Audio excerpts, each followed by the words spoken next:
নমস্কাৰ বন্ধু বান্ধৱীসকল আজি আমি আলোচনা কৰিম আসাম আইটি এডমিশ্যন 2024 সেই সম্পৰ্কত বিভিন্নজনে প্ৰশ্ন কৰি আছিল যে কোনটো ট্ৰেডত সিট পাবৰ কাৰণে এছএছএলসিত কিমান নম্বৰ প্ৰয়োজন হ'ব এই সম্পৰ্কত এনসিভিটি এসসিভিটি আইএমসি বা প্ৰাইভেটত সিট পাবৰ কাৰণে ক'ত কিমান নম্বৰ লাগিব ইঞ্জিনিয়াৰিং ট্ৰেড বিলাকত সিট পাবৰ কাৰণে কিমান নম্বৰ লাগিব আৰু নন ইঞ্জিনিয়াৰিং ট্ৰেড বিলাকত সিট পাবৰ কাৰণে কিমান নম্বৰ লাগিব এছএছএলসি গতিকে এই সকলোখিনি দিশ সামৰি আজি আমি এই ভিডিঅ'টো আপোনালোকলৈ আগবঢ়াই দিছো যিসকল এসপায়াৰেন্টে বিশেষত আইটি পঢ়িম বুলি ভাবি আছে তেওঁলোকৰ কাৰণে যথেষ্ট সুবিধাজনক হ'ব আৰু প্ৰথমবাৰৰ কাৰণে ভিডিঅ'টো চাইছে যদি চেনেলটো সাবস্ক্ৰাইব কৰি দিব ভাল পালে লাইক আৰু শেয়াৰ কৰি দিব প্ৰথমে আপোনালোকে নিশ্চয় জানে যে আইটি মেট্ৰিক পাছ কৰাৰ পিছতে আইটি কোৰ্স কৰিব পাৰি আৰু আন্ডাৰ মেট্ৰিক কিছুমান ট্ৰেডো আছে এটা আমি প্ৰথমে আলোচনা কৰিম যিবিলাক মেট্ৰিক পাছ ট্ৰেড তাৰ কিছুমান আছে দুবছৰীয়া আৰু কিছুমান আছে এবছৰীয়া আৰু এই ট্ৰেড বিলাকক দুটা ভাগত ভাগ কৰা হৈছে ইঞ্জিনিয়াৰিং ট্ৰেড আৰু নন ইঞ্জিনিয়াৰিং ট্ৰেড এটা প্ৰথমেই আমি জানি ল'ব লাগিব ইঞ্জিনিয়াৰিং ট্ৰেড বিলাকৰ ডিমান্ড যথেষ্ট বেছি থাকে কিয়নো ইঞ্জিনিয়াৰিং ট্ৰেড দুবছৰীয়া ইঞ্জিনিয়াৰিং ট্ৰেড বিলাক কৰাৰ পাছতে আপুনি প্ৰিন্স অফ ৱেলছ কৰিব পাৰে গতিকে তাৰ এটা ৰাস্তা খোল খাই থাকে ইঞ্জিনিয়াৰিং যেই হ'বগৈ পাৰে আৰু এইবিলাকৰ যথেষ্ট ডিমান্ড থাকে উদাহৰণস্বৰূপে ফিটাৰ ইলেক্ট্ৰিচিয়ান এনেকুৱা ধৰণৰ কোৰ্ছবিলাকত যথেষ্ট ডিমান্ড থাকে ইয়াৰ উপৰি নতুন বহু কিছুমান ট্ৰেড আহিছে ইয়াৰ ধৰি লওক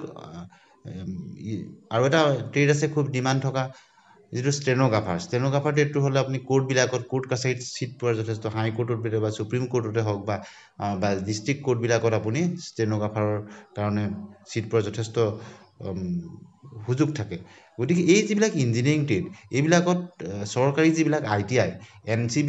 এনসিভিটিৰ আন্ডাৰতে হওক বা এসসিভিটিৰ আন্ডাৰতে হওক সেইবিলাকত কিন্তু সিটৰ সংখ্যা যথেষ্ট কম আৰু ইয়াৰ বিপৰীতে হাজাৰ হাজাৰ প্ৰাৰ্থীয়ে আবেদন কৰে এটা প্ৰথমেই ইঞ্জিনিয়াৰিং যিবিলাক ট্ৰেড আছে যেনে যিকেইটা আপোনাক উল্লেখ কৰিলোঁ এই ইঞ্জিনিয়াৰিং ট্ৰেড বিলাকত যথেষ্ট ডিমান্ড আছে গতিকে আপোনাৰ মেট্ৰিকত নম্বৰ যদি 60ৰ তলত আছে তেতিয়া কিন্তু আপুনি এই ইঞ্জিনিয়াৰিং ট্ৰেড বিলাকত চৰকাৰী সিট পোৱাৰ আশা কিন্তু একেবাৰে ক্ষীণ আছে আৰু তেতিয়া আপুনি সেই ট্ৰেডকে যদি আপুনি পঢ়িম বুলি ভাবে তেতিয়া হয়তো আপুনি আইএমসিৰ আন্ডাৰত পঢ়িব পাৰে বা প্ৰাইভেটত পঢ়িব পাৰে 60 তলত থাকিলে আইএমসিৰ আন্ডাৰটো পঢ়াৰ সুযোগ নাথাকে আইএমসি বিলাকি হ'ল এসসিভিটি আৰু এনসিভিটিত আইএমসিৰ কাৰণেও 20% মান ৰিজাৰ্ভেশ্যন থাকে গতিকে আইএমসিত কৰোঁ কিন্তু কম নম্বৰ থাকিলে সিট নাপাব তেতিয়া আপুনি প্ৰাইভেটত কৰিব লাগিব প্ৰাইভেটত কৰিলেও আপোনাৰ সাৰ্টিফিকেটখন চৰকাৰী এপ্ৰুভ সাৰ্টিফিকেট কিন্তু তাত যথেষ্ট কোৰ্স ফিজ থাকে যদি আপুনি একেটা ট্ৰেডকে এনসিভিটি এৰ আন্ডাৰত বা এসসিভিটিৰ আন্ডাৰত চৰকাৰীত আপুনি কৰিব পাৰে যথেষ্ট কম খৰচত হৈ যায় গতিকে মিডল ক্লাছ ফেমিলিৰ কাৰণে প্ৰাইভেটত কৰাটো যথেষ্ট খৰচী হৈ যায় তথাপিও আপুনি যদি মন বান্ধি লৈছে যে মোৰ নম্বৰ মেট্ৰিকত কম তথাপিও মই এই ট্ৰেডটো কৰিম বুলি ভাবিছে তেনেহলে আপুনি প্ৰাইভেটত হলেও কৰিব পাৰে অসমৰ বিভিন্ন জিলাত প্ৰাইভেট যথেষ্ট আইটিআই আছে আৰু আইটিআই বিলাক চৰকাৰী স্বীকৃতিপ্ৰাপ্ত আইটিআই কিন্তু তাত ফিজৰ পৰিমাণটো বাঢ়ি যায় প্ৰাইভেটত অন্য এটা সুবিধাও আছে যে আপুনি প্ৰেক্টিকেল বিলাক কৰিবৰ কাৰণে তেওঁলোকৰ যথেষ্ট ইকুইপমেন্ট আছে আজিকালি অৱশ্যে চৰকাৰী আইটিআই বিলাকতো যথেষ্টখিনি ইকুইপমেন্ট আছে আৰু ফেকাল্টিও যথেষ্ট আছে গতিকে 60ৰ তলত থকাখিনিয়ে ইঞ্জিনিয়াৰিং ট্ৰেডত সিট পোৱাৰ যথেষ্ট আপোনাৰ আশা ক্ষীণ থাকে কিন্তু আপুনি 60ৰ তলত থাকিলে নন ইঞ্জিনিয়াৰিং ট্ৰেড বিলাক এবছৰীয়া ছমহীয়া এনেকুৱা ধৰণৰ বহুত ট্ৰেড আছে সেইবিলাকত কিন্তু আপুনি 60ৰ তলত থাকিলেও আপুনি সিট পাব 50 পৰা 60ৰ ভিতৰত থাকিলেও গতিকে যিসকল প্ৰাৰ্থী 70 পৰা 80%ৰ ভিতৰত আছে তেওঁলোকৰ চান্স পোৱাৰ 50-50 চান্স থাকে আৰু কিছুমান ট্ৰেডত আপুনি 70% থাকিলেও নাপাব পাৰে এনসিভিটিৰ আন্ডাৰত আৰু বা এসসিভিটিৰ আন্ডাৰত ইঞ্জিনিয়াৰিং ট্ৰেডত আৰু কিন্তু আপোনাৰ 80+ যিসকল প্ৰাৰ্থী আছে তেওঁলোকৰ কিন্তু 100% পোৱাৰ চান্স থাকে 80ৰ ওপৰত থকা প্ৰাৰ্থীসকলৰ গতিকে 75 মানৰ পৰা যিসকল প্ৰাৰ্থী পাৰ্চেন্টেজ তেওঁলোকৰ ভাল ট্ৰেড এটাত সিট পোৱাৰ চান্স থাকে আপোনালোকে আবেদন কৰোঁতে কেইবাটাও ট্ৰেডত আপোনালোকে কৰিব আৰু কেইবাখনো আইটিআই আপোনালোকে অপচনত দিব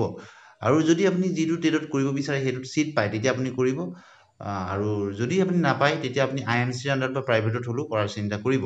গতিকে আপুনি ভৱিষ্যতে ডিমান্ড থকা ট্ৰেড এটাত কৰিবলৈ চেষ্টা কৰিব আৰু আইটিআই সম্পৰ্কত কোনটো ট্ৰেডত কি কৰিব পাৰি সেই সম্পৰ্কে এটা ভিডিঅ' দিয়া আছে আপোনালোকে চাই ল'ব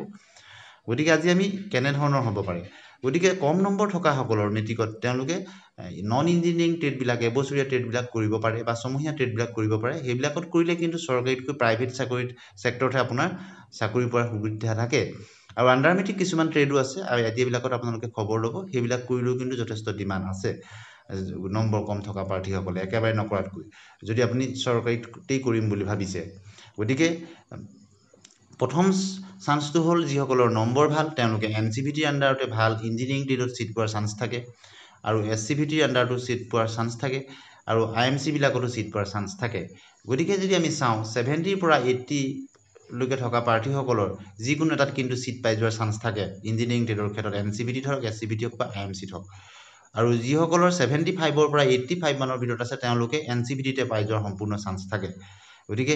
আজিকালি বহু হাইয়েষ্ট পাৰ্চেন্টেজ থকা প্ৰাৰ্থী আইটিআই পঢ়িব বিচাৰে আৰু যিহেতু আইটিআই যথেষ্ট ডিমাণ্ড আছে আইটিআই আপুনি ফিটাৰ হওক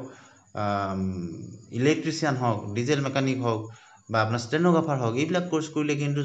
যথেষ্ট ভৱিষ্যতে স্কোপ থাকে আৰু অন্যান্য বহুত তেনেকুৱা ডিমাণ্ড থকা ট্ৰেড আছে যিবিলাক ইঞ্জিনিয়াৰিঙে হওক বা নন ইঞ্জিনিয়াৰিং ট্ৰেডে হওক মাৰ্কেটত যথেষ্ট ডিমাণ্ড আছে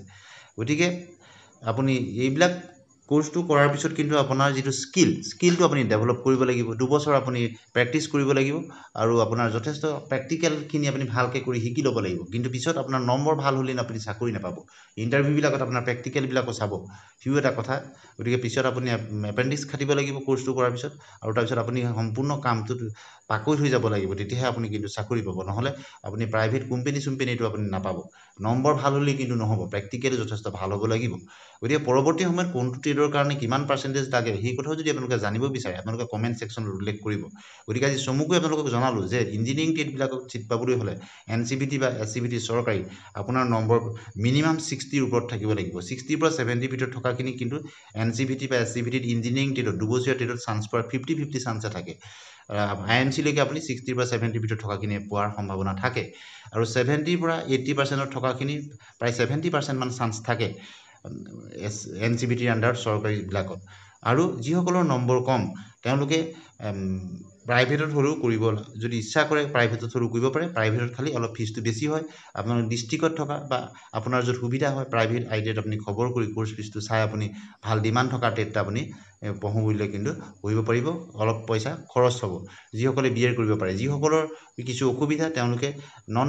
ইঞ্জিনিয়াৰিং ট্ৰেডত হলেও তেওঁলোকে আবেদন কৰিব লাগে কেৱল এটা ট্ৰেডত আপুনি আবেদন কৰি নথব কেবাটাতো আপুনি অনলাইন আবেদন কৰি থব আৰু কেবাখনো আইটিআইত আপুনি অপচনত ৰাখি থব সেই হিচাপত আপুনি বহুত কিটা ট্ৰেডত আপুনি এপ্লাই কৰি থব আৰু যিটোত আপোনাৰ মনোপুৰ হয় হেতুত আপুনি সিট পালে আপুনি সুবিধামতে পঢ়িব গতিকে এই ভিডিওটো চোৱাৰ পিছত আপোনালোকে নিশ্চয় এনচিভিটি এছচিভিটি আইএমচি এই বিষয়ে আপোনাৰ এটা ধাৰণা হৈছে এনচিভিটি বিলাক হল নেশনাল কাউন্সিল ফৰ ভোকেশনাল ট্ৰেইনিঙৰ এটো নেশনাল লেভেলৰ এছচিভিটি বিলাক হল ষ্টেট লেভেলৰ আইএমচি বিলাক এই ষ্টেট আৰু নেশনাল দুইটাতে সুবিধা হোৱাৰ কাৰণে আইএমচি কিছুমান ৰিজাৰ্ভেশন থাকে তেওঁলোকে সাপোৰ্ট কৰে আৰু প্ৰাইভেট বিলাক হল সম্পূৰ্ণ প্ৰাইভেট আইটিআই কিন্তু যিবিলাক গভৰ্ণমেন্টৰ ৰিকগনিশন থাকে গতিকে প্ৰাইভেটত পঢ়িলেও আপোনাৰ সাৰ্টিফিকেটখন চৰকাৰী হ'ব গতিকে আপুনি যদি মন স্থিৰ কৰি লৈছে যে মই আইটিআই পঢ়িম গতিকে আপুনি এই যিকোনো এটা অপচনত আপুনি চেষ্টা কৰক আৰু কেবাখনো মেৰিট লিষ্ট হয় first merit list second merit list third list প্ৰথম যিসকলৰ নম্বৰ 75 ৰ পৰা 85 ৰ ভিতৰত আছে তেওঁলোকে প্ৰথমতে পাব যিসকলৰ নম্বৰ কিছু কম আছে সেকেন্ড কাউন্সিলিং বা থাৰ্ড কাউন্সিলিং বা ফোৰ লাষ্ট কাউন্সিলিংত পোৱাৰ চান্স থাকে গতিকে আপোনালোকে আশা এৰি দিব অন্তত এটা আপোনালোকে নিশ্চয় ধাৰণা পাইছে যে আইডিত কোনটো ট্ৰেডত কিমান লাগিব আৰু ভৱিষ্যতে আপোনালোকে নিৰ্দিষ্ট ট্ৰেডক লৈ যদি ভিডিও বিচাৰে কমেন্ট সেকশনত উল্লেখ কৰিবলৈ নাপাহৰিব আৰু আইটিআই সম্পৰ্কীয় এনে ধৰণৰ ভিডিওৰ কাৰণে আপোনালোকে চেনেলটো সাবস্ক্ৰাইব কৰি দিব আৰু অন্যান্য ধৰণৰ কেৰিয়াৰ সম্পৰ্কীয় ভিডিও আপোনালোকক দিছো আৰু অন্যান্য ধৰণৰ যি এডুকেশ্যনেল শিক্ষামূলক বাবদৰ কাৰণে আমাৰ চেনেলৰ লগত জড়িত হৈ থাকিব আজিলৈ